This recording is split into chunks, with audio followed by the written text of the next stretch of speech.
Hello friends, this is Chandan. Welcome to my channel.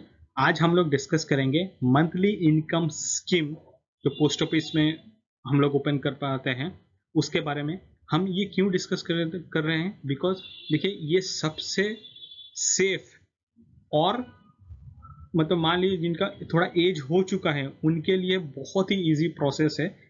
इनका आप मान लीजिए ओपनिंग प्रोसेस या उसके बाद विड्रॉल प्रोसेस, ये बहुत इजी है।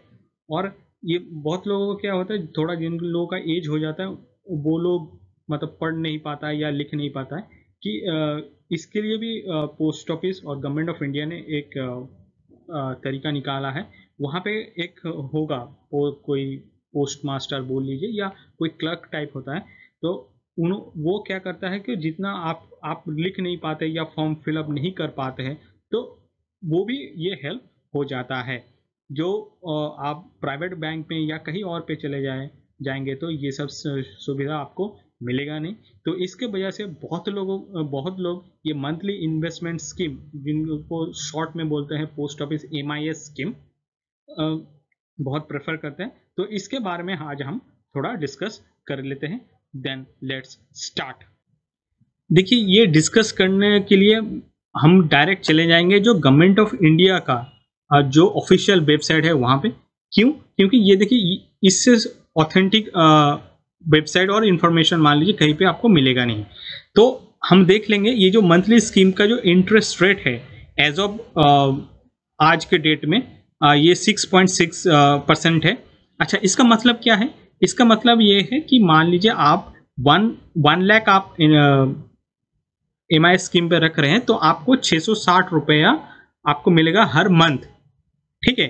और ये मैक्स और यहाँ पे आप देख भी सकते हैं, यहाँ पे लिखा हुआ है कि मल्टीप्लाइज ऑफ 1000, ठीक है। मतलब आप 1000 के ऊपर रख सकते हैं। मैं 1 लाख दिया था क्योंकि वो एग्जाम्पल के लिए है, लेकिन मिनिमम आप 1000 रख सकते हैं, ठीक है। Maximum investment up to 4.5 lakh for single account, और आपका ज्वाइंट अकाउंट हो जाता है वो 9 लाख के लिए होता है। ये बहुत हेल्पफुल होता है उन लोगों के लिए जो लोग रिटायर कर चुका है, उनको रिटायरमेंट के टाइम पे बहुत पैसा मिल जाता है, या 30 लाख 40 लाख। तो उस 30-40 लाख में से आप 9 लाख यहाँ पे इन्वेस्ट कर सकते हैं, ठीक है। और ये एक्चुअली आपका वो SWP प्लान, आपको याद होगा म्यूचुअल फंड में वो एक ऑप्शन रहता है हम लोगों के पास, तो ये वही है, ठीक है।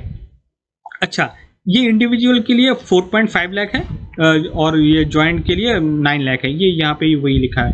अच्छा, और एक यहाँ पे फीचर्स थोड़ा देख लेते हैं, ठीक है। और जॉइंट अकाउंट का मतलब ये नहीं है कि 2 एडल्ट रख सकते हैं, आप मैक्सिमम 3 एडल्ट को रख सकते हैं, ठीक है। और ये मान लीजिए कुछ लोग फिजिकली चैलेंज्ड है तो उनके बिहाफ में उनका कोई गार्जियन होगा वो भी कर सकता है, और माइनर जिनका अबव 10 ईयर के ऊपर है वो भी रख सकता है, और सिंगल तो रख ही सकता है, ठीक है। और डिपॉजिट देखिए, मैंने बोला देखिए minimum of 1000 and multiple of 1000, मतलब मान लीजिए 1000, उसके बाद 2000, 3000, 4000। आप ऐसे नहीं रख सकते कि 1050, 1020, वो नहीं हो सकता, ठीक है।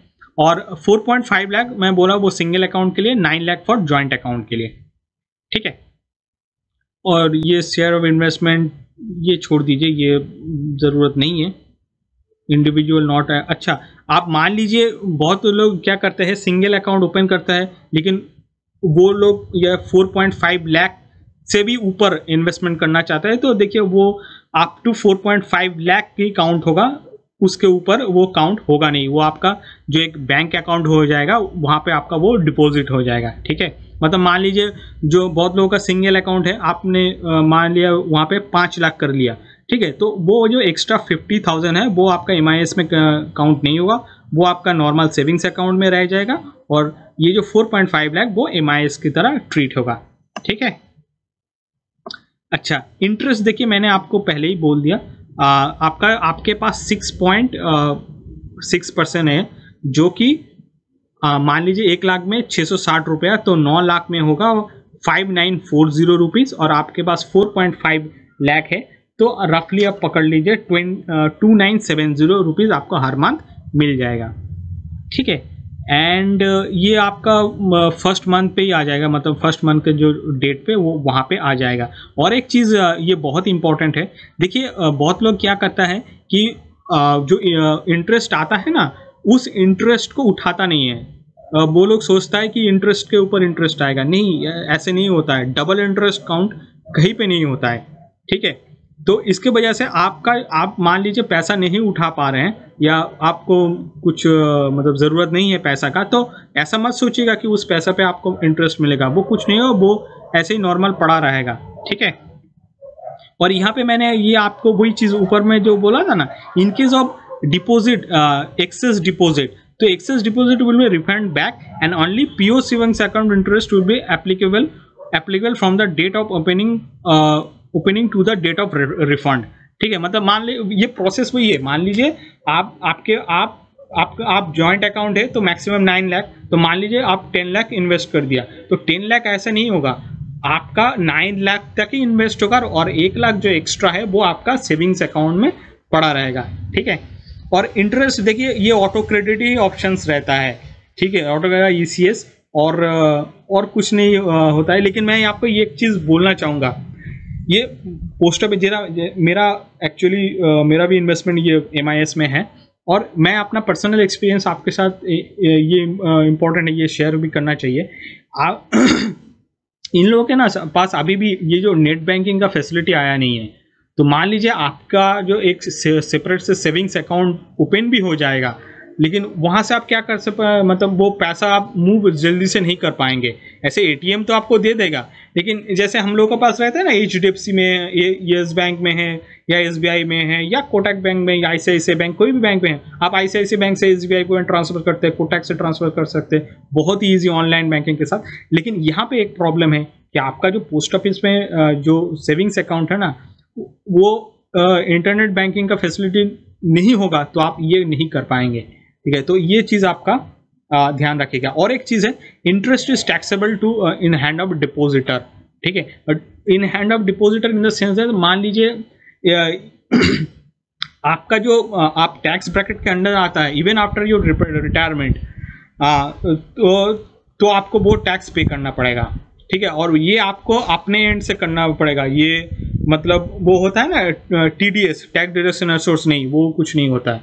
वो आपको सिर्फ शायद एक फॉर्म फिल करके दे देना पड़ता है कि आप यहाँ से आप मत कीजिए, मैं टैक्स दे दूंगा, ठीक है। वैसे करके कुछ करना पड़ता है, ठीक है। और एक चीज़ है, प्री मैच्योर्ड क्लोजर देखिए, आप जब जिस दिन में पैसा दे रहे हैं वहाँ से मतलब 1 साल तक कोई पैसा आप उठा नहीं सकते, और ये एक बहुत ही बड़ा ड्रॉबैक है, ठीक है। तो याद रखिए, मैं सेपरेट तो कुछ बनाया नहीं स्लाइड्स, तो एक चीज़ याद रखिएगा कि वो आप जो ऑनलाइन ट्रांजैक्शन है ना, वो आपका नहीं होगा। और एक चीज़ है, आप जब पैसा डिपॉजिट कर रहे हैं वो 1 साल तक तो मतलब आप निकाल ही नहीं सकते, ठीक है। उसके बाद देख लीजिए, आप 1 साल से 3 साल के इसके बीच में विड्रॉ करना चाहेंगे तो आपको ये 2% देना पड़ेगा।